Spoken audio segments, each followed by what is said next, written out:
जबरतिया में बोले यार यार पतर साला पलंगे पर मारे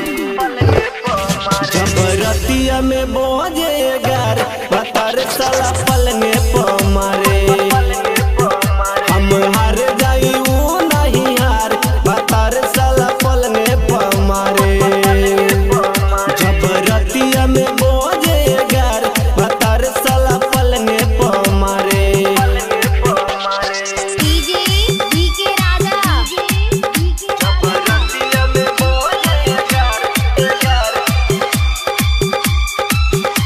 पतर साला पलंगे पर मारे दुनिया के हमरा बिगड़ देला दासा रात भर सखी रे करे तमाशा देहिया के हमरा बिगड़ देला दासा रात भर सखी रे करे तमाशा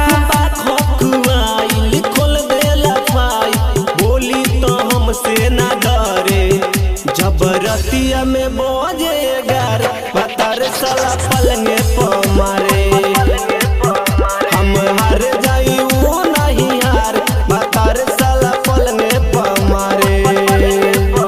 जबरतिया में बोझे गार पतर साला पलंगे पर मारे